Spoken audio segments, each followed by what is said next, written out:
a novella about the London Blitz, which you actually got to research while you were overseas. Yes, I did. She'll be reading an excerpt from this one. So this is set during the London Blitz, and it takes place right after Sophie, my main character, and her mother have moved in with her aunt and uncle and cousins because they've had a bomb dropped on their house. The kitchen was, for once, filled with warmth and good smells. Sophie and her mother were doing their best to capitalize on the meager items rationing allowed them. The sadder bits of their roast had been set aside for soup the next day, which would last them the better part of the week. Sophie was mashing potatoes, hoping the sliver of butter they'd been able to include would be enough. Her mother was putting the finishing touches on the Sunday roast, which was quite small out of necessity, but it would suffice. Well, Beth would probably complain about it, but she always did, and her complaints could never be satisfied by the rations coupons book. Her mom was singing "We'll Meet Again" along with the wireless as she bustled back and forth across the tiny kitchen.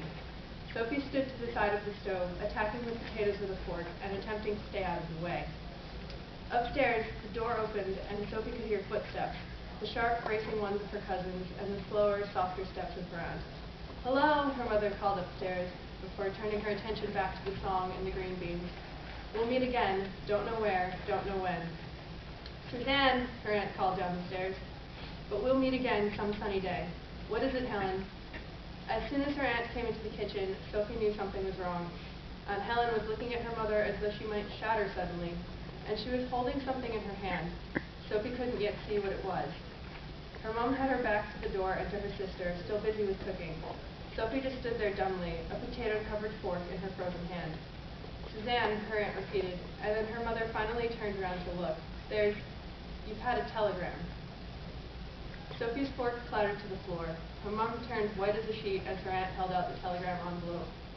Her mother's hand shook badly as she opened the envelope, and she read the letter silently, her eyes flicking across the letters on the page once and twice, then a third time.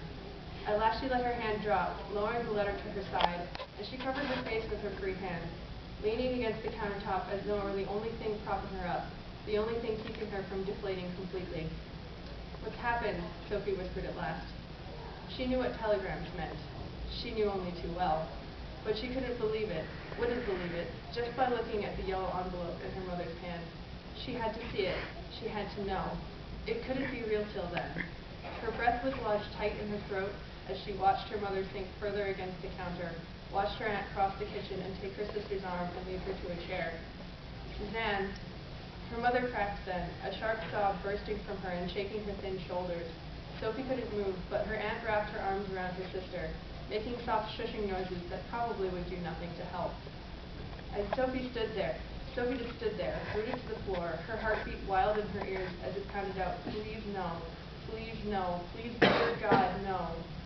"Mom, what happened? What happened to Dad?" She was answered only with another sob, and a look from her aunt, one of those looks that said it was best to leave it for now. Couldn't she see her mother was upset? But she had to know. She couldn't leave it like that. She had to know. She lunged forward, reaching out and snatching the telegram from her mother's unresisting hand, ignoring her aunt's soft cry of, "Sophie, really!" She unfolded the envelope, only half aware that she too held it with shaking hands, as though it were a thing that might bite her if it wasn't careful. Post office telegram. Priority CC Mrs. Suzanne Miller, 32 Nevern Place, Earl's Court, London. "Deeply regret to inform you that your husband, Lieutenant Frederick F. Miller, is missing, presumed killed on war service. Letter follows." Missing. Missing, presumed killed. Her father was missing in action, probably dead. She didn't even know where he was. He'd said he was somewhere in Africa in his last letter, but that had been weeks and weeks ago, and now he was missing. She didn't know what to do. She didn't know if she ought to cry or scream or faint. That was what girls in books did, wasn't it? But she couldn't do any of those things. She couldn't cry, she couldn't force words or sound out of her throat, and she couldn't think. The telegram slipped out of her shaking fingers, flitting to the floor like an autumn leaf. Sophie looked up, wondering if there was some clue in that kitchen as to what she was supposed to do. But there was just a pot of potatoes on the stove, steaming oddly, smelling a little burnt. She didn't reach out to switch off the cooktop. She just watched the little white tendrils of steam swirl upwards and then disappear into the air, like they'd never been there in the first place. The wireless was still on, still playing that same song. Barely then trilled out, "We'll meet again, don't know where, don't know when, but we'll meet again some sunny day." Her voice a bit muffled by the old wireless set, some of the words cut off by Sophie's mother's sharp sobs, and Sophie had the sudden urge to throw the damn thing out the window and into the back garden. Sophie couldn't look at her mother. She couldn't turn around and see her look so broken. She had no words of comfort or solidarity. She had no words at all. All she wanted to do was curl up into a tiny ball someplace where no one could find her.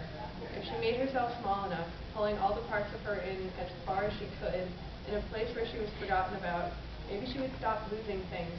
Maybe if she could not be found, no one could take anything away from her. And she couldn't even run away and hide. She couldn't make her feet move, couldn't escape from the words stamped in insistent black letters on the telegram, couldn't escape from her mother's sobs or the stupid song or the damn burning potatoes. Missing, presumed killed. He couldn't be dead. He just couldn't be. Sophie decided that he had to just be missing. Of course he was. She wouldn't have him this Christmas then, but she couldn't fathom spending every Christmas for the rest of her life without him and his ridiculous St. Nicholas hat and his delicious hot cocoa. He'd already missed her 16th birthday. He'd sent a lovely long letter to his place, which had come late, but it had come, and that had been the important part. But he wasn't going to miss all the rest.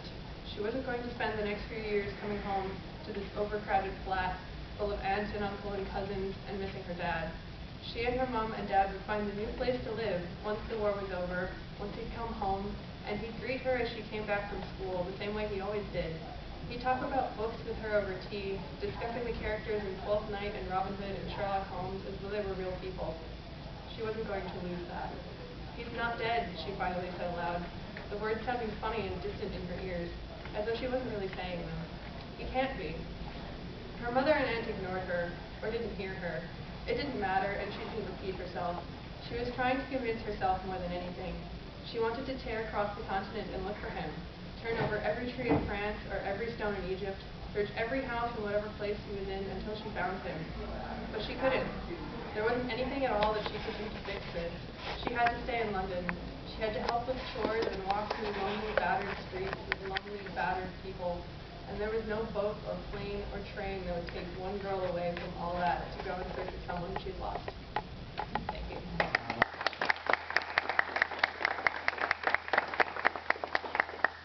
Any questions?